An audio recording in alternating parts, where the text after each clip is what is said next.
Welcome back to Horror Talks Live. And joining us tonight is comic book artist David Whalen. David, it's a pleasure. My pleasure, Mike. Thanks for having me on. I really appreciate it. No problem. Now, this whole notion of having a comic book artist on my program got me motivated to revisit my childhood and pull out some precious comic books, some of my favorites to share with you as well as the audience. Okay. And I want to start with this one right here. I can see it. There we go. Nice. So this right here is Superman Man is Still number 17, which contains the very first appearance of Doomsday, the guy who kills Superman. Nice. Is it the official full-bodied appearance, or is it the bang hand? The hand, and as well as the caption introducing him as Doomsday. Nice. So this is the first official appearance. We don't get to see him in his full appearance until the next issue, which is Superman Man of Steel number 18. Yeah. Okay. Oh wow, this is one of my favorites. The Hulk. It's basically a what do we call that? The Secret Wars 2 crossover cover. That's a good one. And this is the Hulk, the way he should be drawn. Okay. Very precious artwork. I like that. Okay. Hulk is analogous to Frankenstein's monster, isn't he? He's kind of blend. Right. He's a blend between Frankenstein's monster and Dr. Jekyll and Mr. Hyde, with those two stories. Good stuff. Right. Then we got Secret Wars number 2. No, it's Secret Wars 2, number 3, the third issue. Nice. Secret Wars 2. All right. Nice. And the guy who created this arc was Jim Shooter. Mm. And I had the pleasure of meeting him 3 years ago at the Tucson Comic-Con. And we engaged in a good conversation. And we exchanged information, and he was really excited to learn about this whole Tuyay Mountain Horror Publishing that I had initiated, And from that point forward, I was looking forward to network with him even more, at the future cons. But unfortunately, he passed on last year. Yeah. Then we have Detective Comics number, I believe, 602. Here he is, featuring Mahakala. All right, which is like a Hindu deity, but Doomsday. But DC used them in their own way. Yeah, a very interesting character. And the artist was Norm Brayfogle. Okay, and he died in 2018, and was recently I had drawn Mahakala, in his honor and his remembrance, because I admire his work so much. And lastly, and of course, both artists and writers would appreciate this one. Creep Show. Right. Okay. Heck yeah. Awesome comic book. Right. So that's just part of my collection. I believe there's more where that came from. Okay. I'm sure behind you there are long box after long box after long box, right? I just have one long box, and that's it. So my collection is very limited, and the last time I purchased a comic book was, I can't even remember. Okay. It was a long time ago. So but anyhow, let's get to your works, okay? And we'll start off. And you have 3 of them: the Sock Hop Killer, Will Aliens Do My Homework? I like that title because, heck, back when I was a student, I would have liked to have Aliens Do My Homework. It would make my life so much easier, know? Okay? And lastly, we have The Offspring, okay? So if you will, could you give our audience a brief synopsis of each horror comic, starting with the Sock Hop Killer? Now go ahead, show the audience what it looks like, and here it is. Yeah, the Sock Hop Killer is kind of my my love letter to 80s slasher flicks like Halloween and Nightmare on Elm Street. Halloween, love those growing up. I wasn't really allowed to watch them, but I'd sneak downstairs, and we were lucky enough to have HBO. So my brother and I would sneak downstairs late at night, and we'd look in the little HBO guide to see when these movies were coming on. And later on in the 80s, they would just play them on regular television. So we were able to watch them there too. So loved the whole genre, loved the whole scariness at first, and then it started getting a little campy and started getting a little crazy at the end there. But really, really loved it. So I always knew that once I started creating comics, that I wanted to do these one-shot series, and I knew that I was going to do a horror slasher type story. But I hadn't had any ideas about what kind of characters, what the story was going to be. One day, this was probably 4 years ago or so, I was running through the woods, and you get that feeling in the back of your neck. You're like, somebody's watching me. It's probably like a raccoon in the trees or something. But you get that feeling. And I was like, okay, this might be the time. I'm in the right mindset now. Let me think about like slasher flicks, like what I would do for my slasher issue. And I just happened to be Frankie Valli and the Four Seasons playing in my ears. And I was like, the 1950s, there's a lot of stuff there. I love the 50s. Who doesn't love the 50s with, the leather jackets and the poodle skirts and the greasers and things like that. So I started thinking about the little neckerchief and going to the sock hops and the poodle skirts and the cool little black and white shoes. And I said, who would expect a little, poodle skirt wearing 50s girl to be a killer?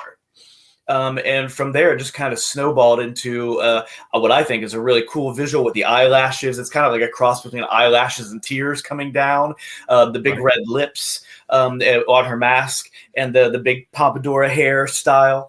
And it really just kind of like snowballed into this story of heritage, of these women who were wronged, and using the idea of this mask as a power for vengeance, and having the first sock hop killer that we see as a 50s, sock hop poodle skirt wearing, dancing around girl. I just thought it was a great visual. And then to bring that in contemporary style into contemporary times now, and see how, a girl who would handle that sort of visual and that sort of feeling of vengeance under the same guise as Sock Hop Killer was just, for me, a really fun idea. I had a great buddy of mine, Paul Dolsky, who does the Everything Horror podcast. I called him up because I was a little stuck on one little part of the story, and I called him up, and within 3 minutes, he was like, "Oh yeah, this, and this." I'm like, "That's it, boom! You co-wrote it with me. Thank you very much." And so it was great. And I think it turned out really well. Sock Hop Killer is probably in my one-shots, probably my bestseller. So I'm super happy, and eventually going to get a sequel in there. We'll see what happens. So I take it that you're influenced by nostalgia. You like nostalgia, and that's the driving force behind your writing, as well as your art style, right? Yeah, I'd go along with that, especially, like I said, the idea of that 50s, growing up with Happy Days and Grease, and even a big fan of Grease too. Super silly, it's but it's ironic you would mention that, because I was going to spit up that, after reading that comic book, it looked as though it's something that you would see on a newsstand in 1950s or 1960s America, know? Yeah. And I read the book, and you know what? I liked it, because the gore was to a certain extent, and the mystery and the suspense were to a certain extent. I liked it. I really enjoyed it. And then, of course, we have that surprise plot twist at the end that shocks everyone, Right. I hope so. Right. And then you also mentioned about Halloween and those other slashers being an influence. And so apparently that's where you got the mask idea from Michael Myers. Is that correct? Yeah, I wanted something I didn't want the character to just show her face. I had fooled around with, maybe it was a character who'd gotten in a car accident, her face was really mangled, like those kind of like, I'm thinking about, what's the song, where the parents wanted the girl to break up with her greaser boyfriend. He gets into a car accident and all that kind of stuff. So I was kind of had that in my brain as I was doing it. But as I continued like working through the story, I realized I wanted something like a magical thing that could link itself to further generations of these women. So the mask just was at first it was an amulet, then it was, like a whole bunch of other things. I thought, I'm like, this is a slasher. Let's give her a mask. Let's give her a cool mask. And it once I flopped through some different designs for the mask and found what I liked, I was like, that's it. That's it. That's what I got to do. It's very thought-provoking, and that's probably the most thought-provoking aspect of the whole story is that mask. Oh, okay. Okay. Then we have will aliens do my homework? If you will, give us a synopsis on that.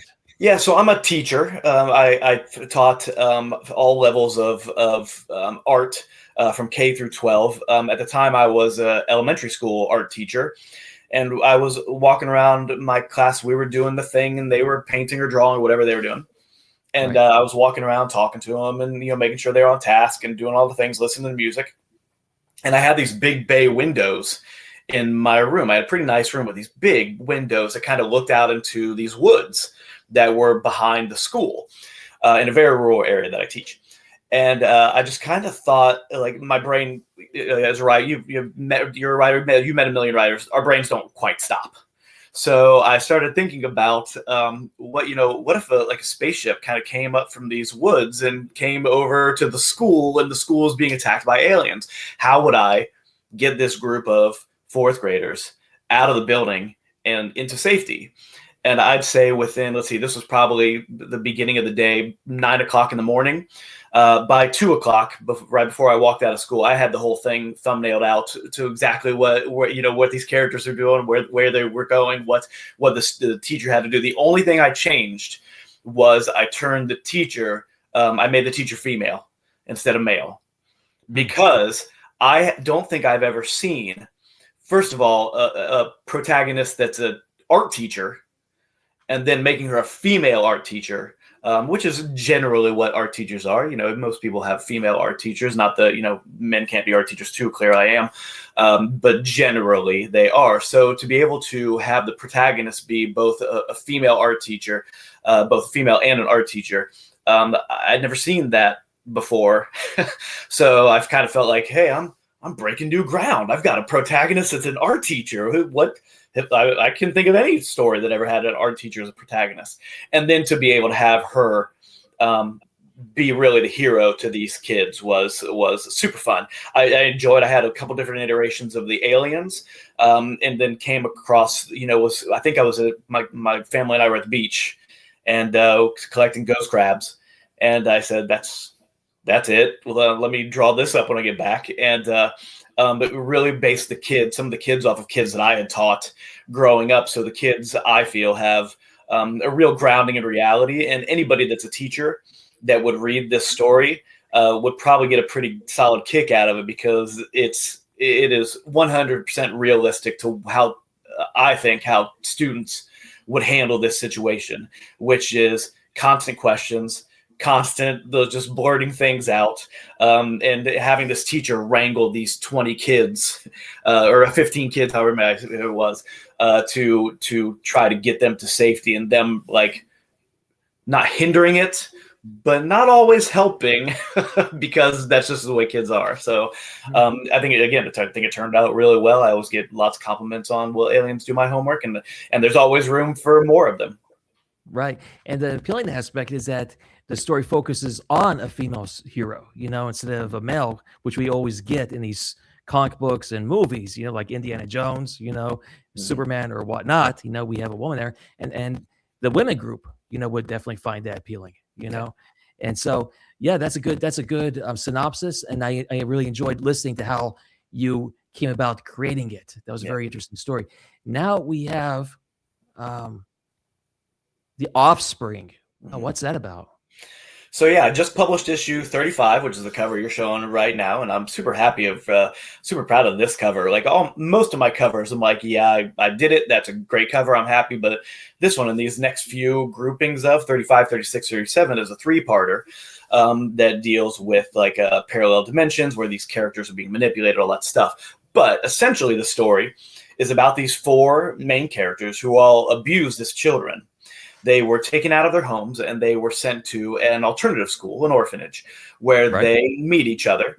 And they realize that they share more than just their trauma-filled childhood. They share a mental link with each other. And as they grow and as they're together in this orphanage, they start to realize that they are gaining superpowers. And as these superpowers start to grow in their teenage years and in their 20s, it's not just gaining superpowers. They become magnets for monsters. So it's them, the kind of like tagline I have is that they're fighting monsters on the outside and the inside, because they're still dealing with the trauma and the abuse that they had to go through as children, the reason they were brought together to begin with. Each character handles the trauma, the abuse that they had to deal with differently. One of the characters is a fighter. She'll punch everybody and anything for looking at her funny. One character is a jokester who doesn't take anything seriously and just pushes down the trauma and kind of hides the trauma with inappropriate humor. Another character, he hides. He's hiding. He's still working in the alternative school that he grew up in, when he clearly could be so much more. Could be so much more of a leader in society. And then the fourth character is a character that I don't really show until probably issue 12 or 13, because she's a runner. She ran away, and didn't handle, didn't accept, didn't try to go get through any kind of therapy or help with her trauma. So as we get through the first season, issues 1 through 13, the next season is them trying to go find this character who is Megan, who is in trouble. And they know this because she is like mentally projecting to them that she needs help.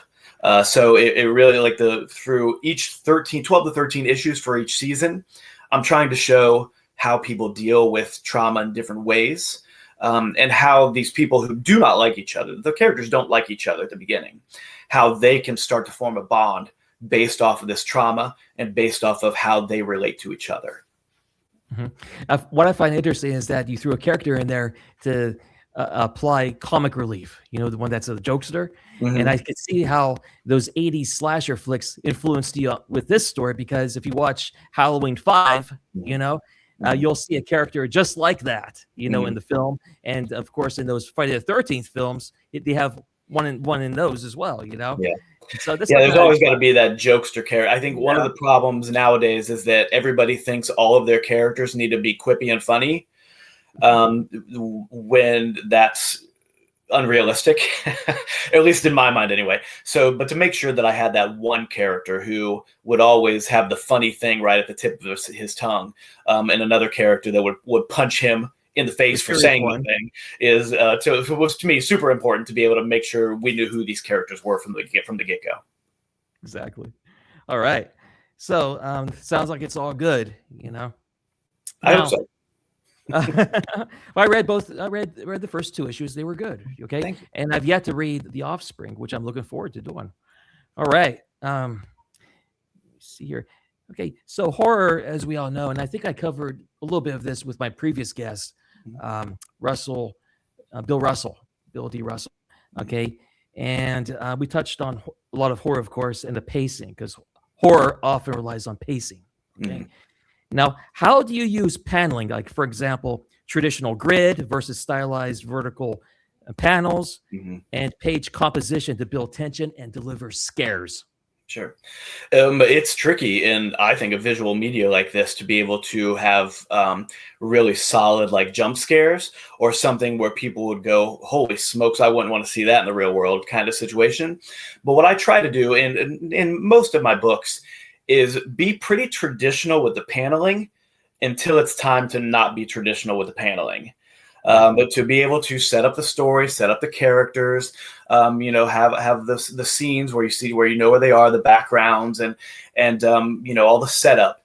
But then as we start getting, like with Alien, the Sock Hop Killer, as I start off, it's pretty traditional paneling. As we get closer and closer and closer to the craziness, the panels start to morph and adjust, and it starts getting a little, what I tried to go for was like dizzying, kind of like off kilter, to where the lines weren't all straight, and the you could tell that something was about to happen, I hope, through the paneling. I did a similar thing while Aliens Do My Homework, but when it started off smaller panels, and as we got closer and closer and closer to the aliens attacking, the panel starts to get a little bigger and a little bigger and a little bigger, until we get that big splash page of them in the woods, not to give away too much, but them in the woods being crashed down on. So paneling for me is super, super important for pacing, because I try to make sure, whether it's horror or whether it's sci-fi, whatever it is, the paneling helps to tell the story. To be able to give the characters, this is happening really fast, or slow down and look at everything, like pay attention to what's happening in the background. There are oftentimes, especially in The Offspring, I will put little Easter eggs as to what's going to happen in the future, because I have all 50 issues planned out. I've had all 50 issues planned out for probably 7 or 8 years. and I've been doing the book for about 7 or 8 years. So I know exactly what's going to happen. So I will put in little Easter eggs of things like in book 3 that I know aren't going to happen until book 40, because I know what's going to happen. For me, the fun thing is when people win, people read the whole story, the whole series. They'll look back and go, "We've already seen that," and like go back and try to find where that Easter egg was. So that's a really fun thing for me, to be able to use those background things also to be able to help push the story forward. And the idea is to keep the audience guessing, So that's another good thing. All right. So how would you describe your art style, and what specific artistic or visual details do you use to establish the atmosphere and mood of the horror genre? Yeah, so I would say that my style is pretty somewhere in between realistic and cartoony. I like to have, as I was building my style, I realized that I work better with big areas of white and black. So in my style, I don't have a lot of hatching and cross hatching. There is some there, because you need it for texture or for whatever it is. But as my graphic design background, I was a graphic designer for 10 years before I became a teacher. It was a lot of big, bold colors, big, bold, whatever it is, spaces, to be able to do the t-shirts or the mugs or the logos or whatever it was. Not a lot of hatching and cross hatching. So I kind of used that idea to be able to show those areas of light and dark, and to be able to kind of hide things that I didn't want people to see, and to be able to have those things pop out when I did want them to see them. So I would say that, somewhere in between realistic and cartoony for me, because in something like the Sock Hop Killer, or the Aliens Won't Do My Homework, or the Offspring, there's some nutty things that happen, like off the wall, nutty, scary, whatever things that happen. And I want to be able to make sure that the world is grounded in reality, but also not so grounded that if something weird pops up, people go, yeah, that matches this world. That connects. That makes sense in this world that I've created. Or at least that's my hope, to make sure that if something pops up that's weird or goofy or crazy, it still goes along with the characters and the world that they live in. Mm-hmm. And one thing I want to mention, as I'll throw this in there, is that I like how it's drawn in black and white, because black and white tends to provoke the imagination more so versus color. That's why I enjoyed your comic books more than the colored ones. Yeah. So, all right. So you answered a part of this question already. Okay. Because you already mentioned about these HBO movies, these slasher flicks influencing your writing style and your imagination and all that stuff. Okay. Now, were there any books or fellow artists, writers that significantly influenced these 3 books? Yeah, I'd say that, we had talked earlier about anthology series we wrote each other on. We were talking about Tales from the Crypt. I would say that anthology series were series that I really, really loved growing up, like Tales from the Crypt, Twilight Zone, even like mystery things like Perry Mason, where, the characters were the same 2-3 characters, but then every week it was, the guest stars were something different. So the story was something different. Even something like Quantum Leap was a big influence for me for The Offspring, because as we go through the horror and the action adventure, the genre kind of shifts into sci-fi, which is, I did it on purpose for many reasons, but because I like both horror and sci-fi, I wanted to be able to try to combine those 2 things. But I would say that those anthology series were a big impact on me in writing. Stuff like Choose Your Own Adventure, the books. There was the best, for any of your listeners out there who have young kids, there was a great book that I read. I was talked to as growing up. I was like, oh, I wish I read more. But as I get older and I think back, I think I read a lot. Like I love the Choose Your Own Adventures. We did so many books in school that I remember still reading. But there was a great book that I read for any of your younger viewers or parents who have kids here. There was a great book called A View from a Cherry Tree that was essentially a mystery horror book, but for young adults. And I read that book cover to cover a few times, and even read it to my children as they were probably 9 or 10 at the time, give or take. And still, me reading it was still hooked on the story. So to be able to have those kind of stories and those kind of memories of those stories was super, super important to me. I would say comic book wise, around 1990, what was it, 1992, 93, when Superman was about to meet his end, his demise, is when I really started paying attention to Dan Jurgens. He was the guy that killed Superman. And what I really loved was his art style was always very clean, always very rounded, and again, very grounded in reality. But it was really the first time, other artists and writers had done this, but it was really the first time that I'd kind of recognized that he was doing the art and the writing. And, and I knew that I was creative, but didn't know if I could be a writer or write in any real way that people would want to read. But it was really the first time where I thought, I bet I could draw and write. And from there, just started writing, started like really thinking about stories and really thinking about what I wanted to do and how I could visually tell these stories, but also, find the hook or find the little thing or the turn of phrase that a character would say, or character development, and really started getting into that a lot more. So I'd say I was probably 1994. I was 17, 18 years old. Math, 17, 18 years old at that point, but knew I wanted to draw. But really took that turn of I'm gonna try to write too.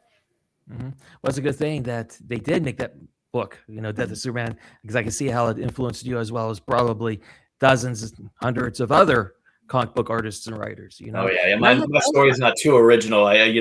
Being a writer and an artist and loving comic books, there's a million people like me. My hope is that the book that I'm writing helps me stand out a little bit. Mm-hmm. Oh, I'm pretty sure it will. And not to mention, I did meet Brett Breeding. He was the inker of that popular comic, Mm-hmm. But I've never yet met Dan Jurgens. Okay, not yet, but Brett Breeding I have. It was, and again, it was at the Tucson Comic-Con, not the same one as the one I had met Jim Shooter at, but was the one in the following year. And then we had a great conversation. That's awesome.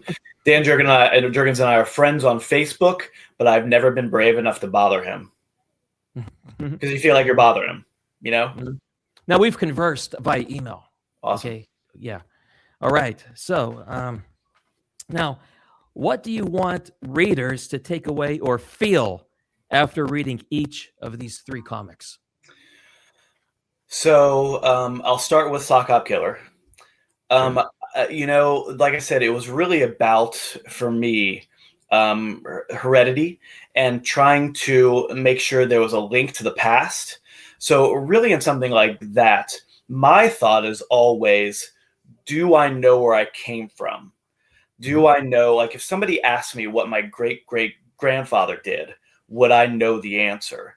And I would say that, maybe it's 50-50. I don't know the numbers, but there are a lot of people who would be able to answer that question fairly easily, and a lot of people that would not be able to answer that question fairly easily. So for me, it's creating that idea of when the young woman, in now, in the present, when she's, going through all her grandmother's stuff and trying to find this perfect dress for the sock hop that she needs to go to, that kind of makes people think about, where would I be able to find the things that tell me about my past or things that their ancestors had done.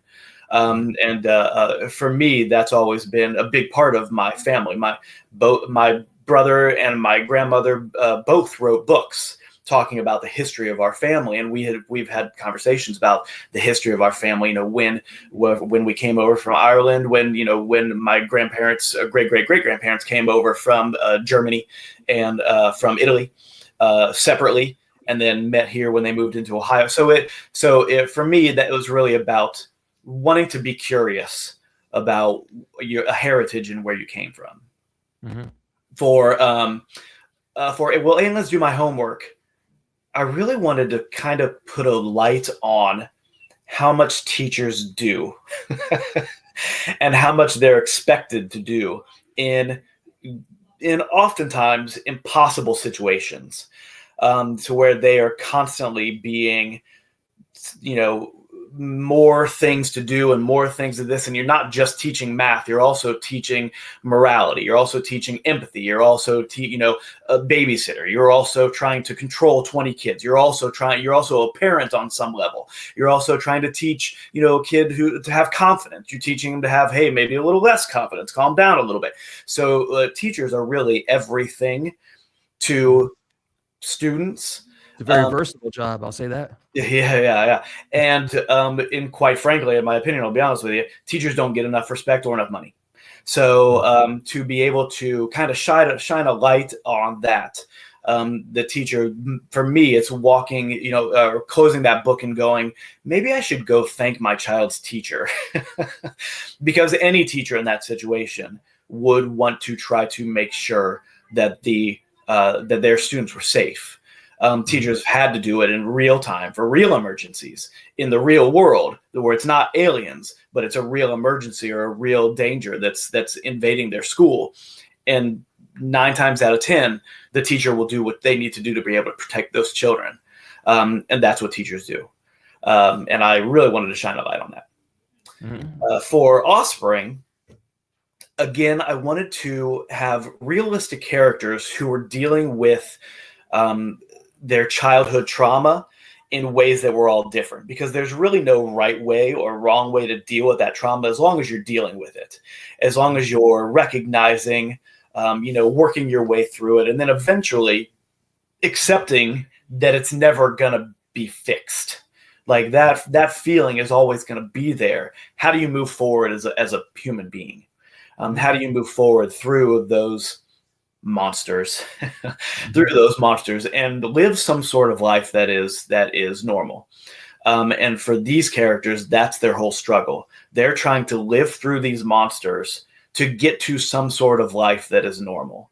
And using those monsters and paranormal and time travel as analogies for how they are dealing with their pain, I thought was a great way to be able to tell that story and be able to hopefully, I hope, help people to know that whatever their feelings are, whatever their trauma is, and however they deal with it, as long as somehow they do deal with it, they're stepping in the right direction. Wow, that's interesting. I can tell that you had put a lot of thought and energy into this. What I like about it is that you got hold of your teaching experience and all these other experiences, and you just threw it all into this one creation. Yeah. And look what came out of it. Something great. Mm-hmm. So. Now, as an independent creator, what has been the biggest challenge in creating and publishing these horror comics? Yeah, so, I'd say that anybody in my position as an indie creator and a one-man band who's, for the most part, I've had a little help here and there from friends and lucky to have that help. But for the most part, I'm a one-man band. That has its pros and cons. But it really is sitting in my den with my comic books and sitting at my drawing table or writing. It really is a full-time job to get eyes on your work. Mm-hmm. And I feel I've been doing this for about 7 years-ish, give or take. And I really feel now with issue 35, with 5 one-shots, with 2 100-page graphic novels, a 4-issue miniseries, and a novel that I wrote, I feel like now I'm really starting to get a little traction with people starting to come in and see my work and want to be able to see my work. So when I first started, many people said to me when, I was going on, podcasts and talking to other creators and trying to get a little bit trying to suck up the knowledge of other creators. Them saying, don't try to do 50 issues. You're never going to get there. So they were doing one-shots and they were doing 4-issue miniseries, and a lot of them were doing these, but they wouldn't come out because they were having trouble with their writer, or having trouble with their artist, or having trouble with whatever it was, getting the money to be able to pay these people, which was super important, of course. But if I would have taken that advice, I wouldn't be at 35 issues right now. I wouldn't have 2 100-plus page graphic novels. I wouldn't have 5 one-shots. I wouldn't have a 4-issue miniseries. I probably would be struggling to get the first 4 issues out if I had taken that advice of don't try to do long-term storytelling. So to me, it was follow your gut, know you're going to make mistakes. And if you believe in the thing, keep doing the thing. And I really believe in the Offspring. I've had it since I was 18 years old, the stories since I was 18 years old, and I just turned 50 last year. So it's so it really has been a lifetime of, am I ready to do this? Am I ready to do this? Yeah, let's do this. Mm-hmm. When the spirit moves, that's when you'll know when to do it. That's it. Yeah. Now, how can an audience best access your work? Is it through online platforms, physical stores, conventions? Mm-hmm. And go ahead, take it away. So correcthandedcomics.com. Look for that blue left hand, right? Correct-handed comics, not left-handed, correct-handed. Look for that blue left hand, correct-handed comics, and you'll find links to everything I've ever created there in print and digital. I'm also on Global Comics. I have season 1 of The Offspring, so issues 1 through 13 on Global Comics, but then every other book I've ever created is on there. I wanted to dip my toes in the water of Global Comics, and now I have people saying, where's the rest of it on Global Comics? Because they know I'm at issue 35. So I would say that if I don't get, I'm on season 3 right now, if I don't at least get season 2 up in the next month, then I might be losing customers. So I need to get on it. So my plan is to get the rest of The Offspring up on the Global Comics by the end of this month, beginning of February. But you can find everything on Correct Handed Comics. I'm not in physical stores. That is something I'm working towards in 2026, 2027. But conventions, I am working on. I have a couple conventions I do up here in upstate New York. And hopefully, my kids are getting a little older. My son's in college. My daughter's graduating high school. My hope is that I can do a little traveling. My wife and I can do a little traveling and start branching out into other conventions in Ohio and Pennsylvania, in New York City, I mean, and maybe even into Michigan, to be able to start to branch out a little bit more with cons. So it's always like where I am now. It's always trying to grow and build from where I am. Interesting. Yeah, it's a process. I'll say that. It is. Now, we all know that The Offspring is a 3-issue story arc. Okay, and once again, when issue 1 is already out, it just debuted. Okay. No, I'm actually on issue 35 of The Offspring, so Okay, I'm well into The Offspring. But it said 1 of 3. 1 of 3. Oh, 4. That's for issue 35, 36, 37. So it's a 3-parter. So it's a 3-parter called for issues 35, 36, and 37, a 3-parter called We Built This City. Yeah, so issue 1 of that storyline, yes, just came out last week. Yeah. Great. And part 2 is anticipated to come out when again? I'm hoping early February. February? Great. Yeah. And 3 probably later, around April-ish. Yeah. Cool. All right.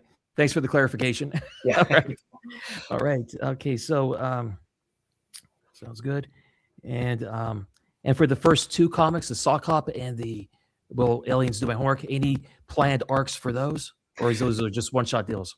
There are plans. I always have with especially my one-shots, I see them like as a bridge to The Offspring, because sometimes long-term storytelling for an independent creator, people are like, oh, I don't think I have time for an independent creator that's working towards 50 issues. That can be scary sometimes, because sometimes they'll have a 4-issue miniseries and not to get to issue 4. So I use my one-shots as kind of a bridge for people to be able to see my work and my style and my, how I write characters and the kind of stories that I'm telling, in the hopes that they'll say, I really like the Sock Hop Killer. I really liked Will Aliens Do My Homework. Let me give The Offspring a shot and pick up maybe volumes 1 and 2 that collect issues 1 through 4, and then 5, 6, 7, 8, and 9. So I use those as a bridge, but I like to always say that there's a lot more there. So any of the one-shots that I have, from Sock Hop Killer to Shady Lady to I Won't Stop, there's always more there with the character that I would love to explore. And it really is just a matter of me having the time to be able to sit down and create it. So it really is, with The Offspring being my main concern right now for the next 2 years, to be able to get to 50 issues. I probably will get Sock Hop Killer 2. Probably will get Will Aliens Do My Homework sequel. But it's going to take me a little time, because The Offspring is always my main concern. Great. Okay, so here's the last question. All right, the grand finale. Let's do it. What is the best piece of advice you've received about making comics that you would pass on to aspiring creators? Sure. So I've gotten a lot of great advice. I've gotten a lot of bad advice also. But I would say the one piece of advice that I got was kind of a two-parter.